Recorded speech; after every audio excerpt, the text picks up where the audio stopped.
Hello, this is Kate Lathrop, the Program Director for the San Antonio Breast Cancer Symposium. You are listening to Breast Cancer Translated, the official podcast of SABCS. In this space, we hope to improve the care of breast cancer patients worldwide through education, especially focusing on bridging the gap between the lab and the clinic. Today, we have Professor Melissa Troster. She is a professor of epidemiology at the Gillings School of Global Public Health at the University of North Carolina at Chapel Hill, and she's also the co-leader of Cancer Epidemiology Program at the Lineberger Comprehensive Cancer Center. Welcome to the podcast. Thank you. It's a pleasure. So today we're going to talk about the Carolina Breast Cancer Study. It's approaching 3 decades of work, and for those of us who aren't as familiar with the study, can you just give us an overview of what this study is and how it came to be? The Carolina Breast Cancer Study started in 1993 in recognition of the fact that there were Black-white disparities in the state in terms of breast cancer outcomes. So there were 24 counties where we did a population-based study. These investigators actually were before my time. It was Beth Newman. She initiated this study, and she recruited 2,000 women, and 2,000 cases and 2,000 controls were recruited to the study with the main purpose of understanding some of the differences in why people were getting breast cancer, but also beginning to look at why the outcomes were so different. So just to put this into perspective, 3 decades ago, what was really known about what we might take for advantage now about the heterogeneity of breast cancer? I think today, particularly younger investigators have grown up with this idea that breast cancer is not just one disease. It has multiple different types, and a lot of that's done not only by traditional staging, but now by more and more complex tumor molecular profiling. But when the Carolina Breast Cancer Study started, what did that landscape look like? Yeah, when the study started, I think there were a lot of things that hadn't happened yet in clinical care. I think ER status, estrogen receptor status, was understood to be a marker that was really important for outcomes. In the early years of the study, it began to be understood that the risk factor profiles for ER positive versus ER negative cancers were different. But I would say it wasn't until around 2000 when we really appreciated the complexity of the heterogeneity. So there were studies at that time. Charles Peru, Chuck Peru, one of the investigators here at UNC, had done work looking at the heterogeneity from a genomic perspective.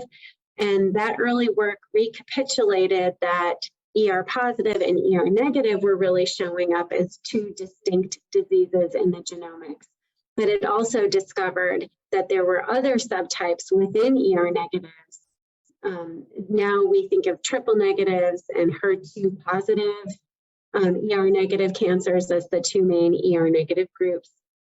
And we also understand that ER positive represents 2 different kinds of diseases, a more aggressive subtype and then a less aggressive subtype. And there are a variety of ways in which we can encapsulate aggressiveness. But I think in the early 90s, we didn't really have that depth of understanding, and we made some really strong progress in the first 2 decades of the study in terms of understanding why some breast cancers are associated with different profiles of risk factors. What we didn't have is really good information on treatment or survival outcome. And so it was in 2008 that it was decided we would initiate a new study, a new phase of the study. This was phase 3. Phase 1 was, 1993 to 1998, and then phase 2 was in the early 2000s, and phase 2 included ductal carcinoma in situ to learn more about the natural history of disease. And then in phase 3, we decided to really focus on the survivorship experience. And I think in the early years, we knew there were disparities, but I think having 3 decades of really consistent data showing that with the same disease, we get different outcomes in different groups of people. So Black women have about a 40% higher mortality rate after a breast cancer diagnosis than white women. And so we really wanted to make progress in terms of understanding that and in terms of identifying some interventions that could help move the dial. We've made quite a bit of progress in the biology of breast cancer in the past 2 decades, and we wanted to really translate that to a population to try to identify some levers. That was a really helpful overview. So I think it might be interesting to delve in a little bit more into those differences that you found in the molecular subtypes between African American and white women. So can you elaborate a little bit more on what differences you were able to detect in your study population? Yeah, so in 2006, Lisa Carey at UNC, along with Bob Milliken, who was the PI who initiated the 3rd phase of the study, they published some results showing that Black women had higher rates of triple-negative breast cancer. It was actually, it's a higher prevalence. So among those that have been diagnosed with breast cancer, if you look among younger Black women, about 30% of their cancers were triple negative, whereas that number is much lower in white women and older women. So it was closer to 15% in the other groups. And so initially we thought, well, this could be potentially the reason why we're seeing these disparities, that there's some different risk factors that lead to ER positive versus ER negative cancers. Maybe the differences of those risk factors in the population is leading to this shift, and that accounts for these survival differences. But then subsequent research showed that even among the ER positive cancers that are supposed to have the best outcomes, we still see that 40% higher risk for Black women. And I think this led us to really think about, well, what's going on besides the tumor biology? And so in the 3rd phase of the study, the goal was to get a lot of depth on the access to care and how access to care differs for different groups of people, as well as simultaneously capturing the differences in the biology. So that's what you asked me about. You asked me about the differences in biology. So let me loop back to that, because I just wanted to first contextualize that a little bit with, why we sort of honed in on ER positive differences. And it was really because we saw, that's the survival difference that we couldn't explain. And so what we find is that in ER positive, HER2 negative women who have the best prognosis, we find that in that group, younger Black women tend to have worse risk of recurrence genomic scores. They tend to be more likely to have higher grade tumors, and they tend to have more of what we call luminal B subtype, which is the more aggressive subtype of ER positive, HER2 negative cancers. So, all of these things were pointing to, okay, well, there's some residual differences in the biology of the tumors. And so that's part of the explanation. But then we also find that Black women are having their care experiences are different than white women in North Carolina. So what we noticed in our study was that the time it takes to go from diagnosis to treatment initiation was longer for Black women than it was for white women. And we also noticed that there was a shift towards prolonged durations of treatment, that the treatment took longer to get through, which we look at that as evidence that there's some fragmentation of care. So you're seeing both a disparity in, is it fair to say, luminal B type of profiling? So, in today's language, talking about basal-like tumors, which would be the triple negative ones, luminal A's, which are estrogen positive and HER2 negative, Was it the luminal B population that you were seeing a little bit higher in the African American group? Is that a fair way to summarize it? We do shift more of those cancers in terms of the overall prevalence. So it's the relative frequency, it tends to be a little bit more frequent if you're a Black woman that you'll have this luminal B subtype. And then on top of that, a potential delay in diagnosis, delay in initiation of treatment. So both of those things compounding potentially to have us come to a result of an overall disparity in mortality rates and risk of developing metastatic disease in this African American population compared to white women in this group in North Carolina. Yeah, and I think maybe this would be a good moment for me to pause and talk about two major points of importance with relation to this work. One is that we, through our work in the Carolina Breast Cancer Study, we interpret race as a social construct. And what we think about when we look at race is the multi-level contributors that really drive disparities. And so we have a cells to society conceptual model as our framework, and that really helps us to think about the different levels. When we think about the biological or genetic pathways, and these are things like ER and HER2, we're also thinking about biological responses like immune response. But then there are like additional higher levels. One is lifestyle factors, education, income, health insurance is a really important one. The built environment, how long does it take for a woman to get from her home to the hospital where she has care? What is the density of the patient population that that hospital is serving? How long does it take to get scheduled? How easy is it to get all of your multidisciplinary doctors in one place to make the decisions you need to make about care?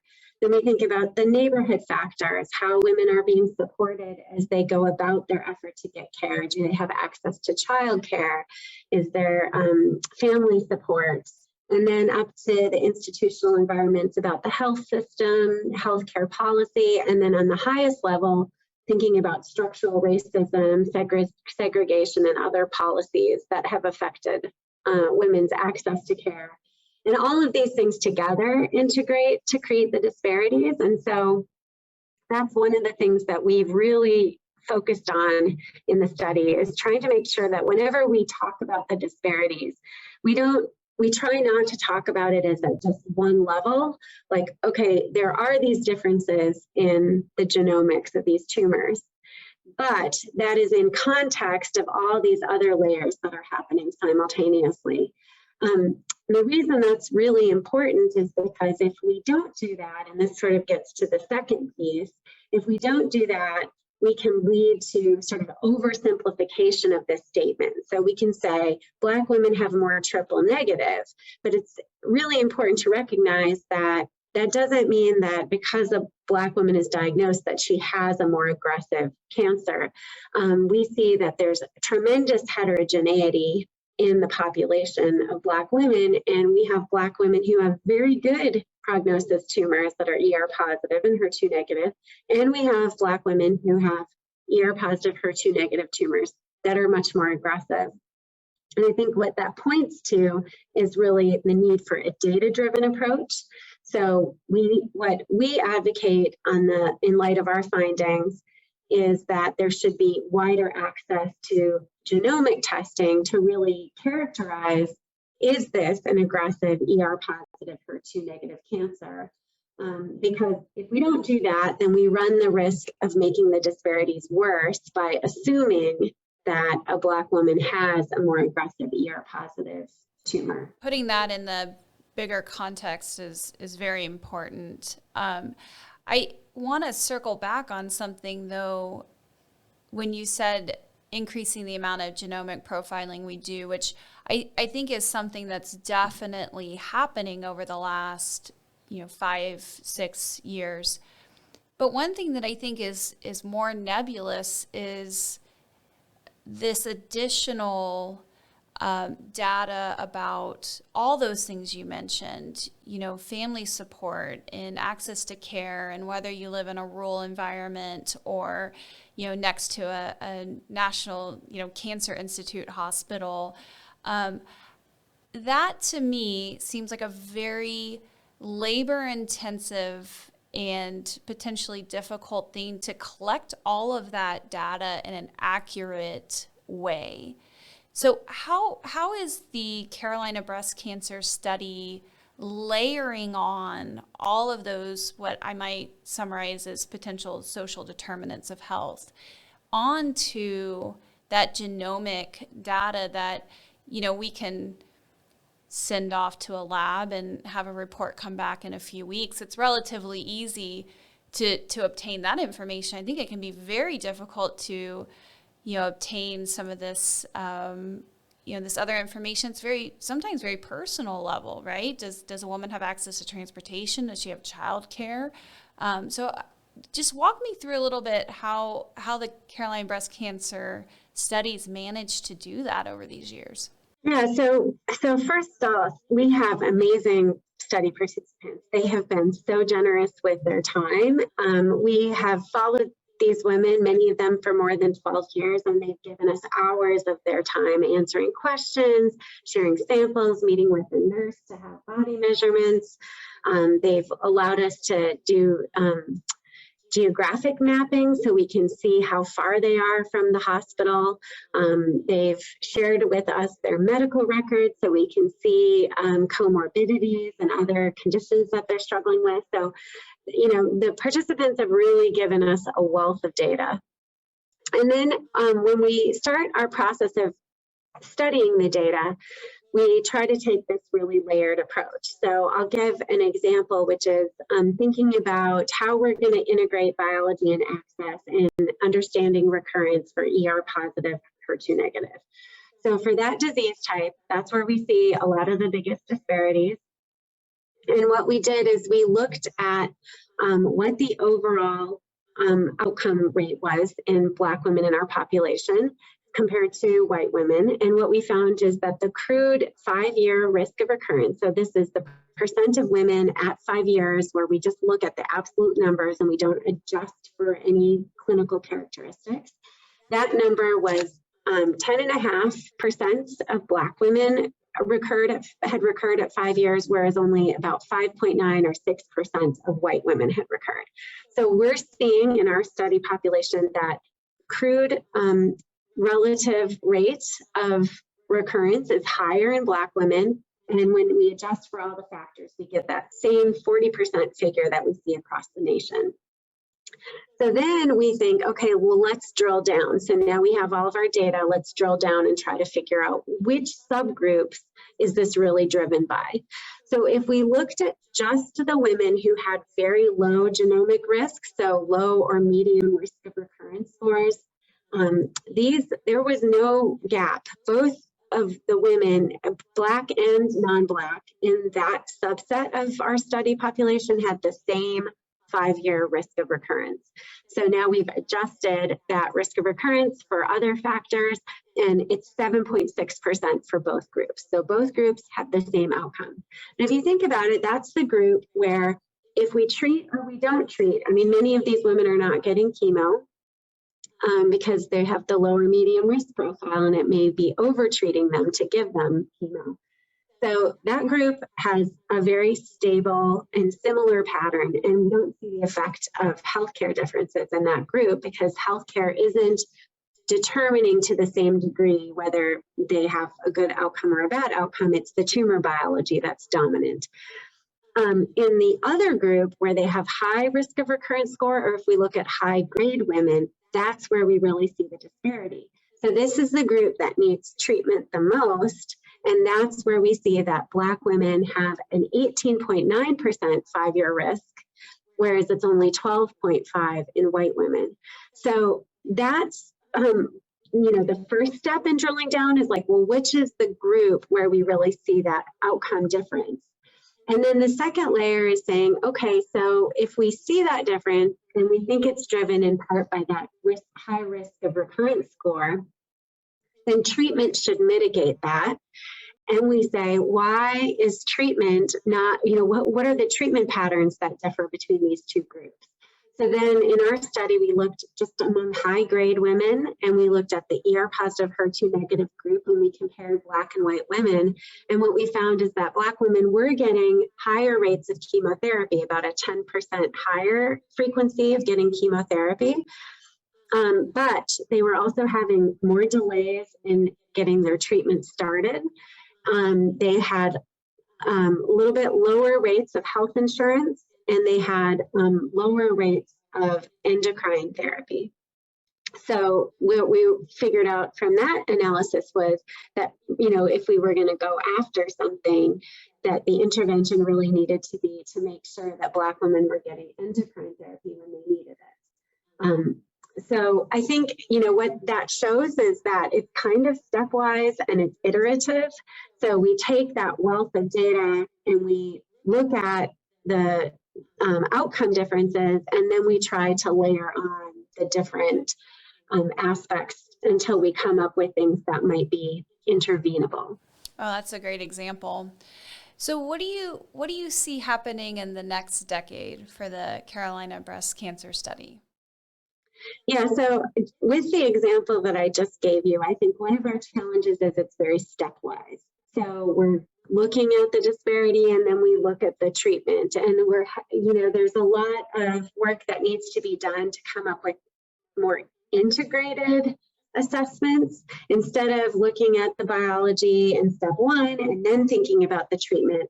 What if we could, use more sophisticated data science tools to try to find subgroups that had different outcomes instead of always being driven by our a priori hypotheses.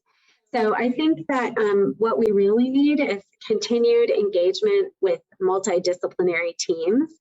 And that includes, folks from computer science who can help us get the most out of our data, biostatisticians who can make sure that our methods are the most appropriate for the kinds of variability that we see. We work with social epidemiologists, clinical experts, people who have expertise in genomics and pathology. It's really a large team-based approach. And I think increasingly, we really recognize how important it is to have patient perspectives in that. So we work closely with patient advocates, and we recognize the importance of communities in terms of giving us insights about the experiences and barriers that they have when approaching treatment, and also that sort of responsibility that we have to report back our findings to the communities that have donated their data and who need actionable recommendations for how they can address these gaps in their communities. So I think the next phase of the study, and actually we are beginning to plan for phase 4 of the study, which will begin recruiting patients in the next year. I think the thing that we're really focused on is increasing the number of women that participated so that we can do more granular analysis and understand the human heterogeneity, the individual sort of unique characteristics that women bring to their diagnosis and that influence the way their treatment plays out. So we really want to get into understanding the heterogeneity within these groups much better, and we want to get much better at working closely with the communities to make sure that their needs are being met through the research that we're doing. Well, thank you. It was a pleasure having you on the podcast. I know I learned a lot, and I'm really looking forward to seeing what your group accomplishes in the next decade. And I think the Carolina breast cancer study is a real example of the translational work that can improve patient care and patients' hopefully survival of their breast cancer. Final question for you. What advice do you have for any young upcoming investigators, maybe somebody who's interested in doing the type of work that you've been doing for the last few decades? Yeah, I would say my number one advice is to get comfortable talking to people and to get comfortable being sort of in a position of discomfort, where you're at the edge of your understanding, where you're learning new things, because I think that that's where we do the most exciting science, is where, all of us are bringing a piece of the puzzle, and we're willing to work together and sort of wade through disciplinary differences and some cultural differences between the way each of us think about a question and find that place in the middle. I think our science is much better when we work as teams and across disciplines than if we sort of stay in our lane and keep working our one set of tools. So I always say that if you are getting things wrong or you are making mistakes, that means that you're doing the right work, because that means we're learning and we're challenging our assumptions. And I think we get better at that all the time. Thank you for listening to this episode of Breast Cancer Translated, brought to you by the San Antonio Breast Cancer Symposium, a collaboration of UT Health San Antonio and AACR.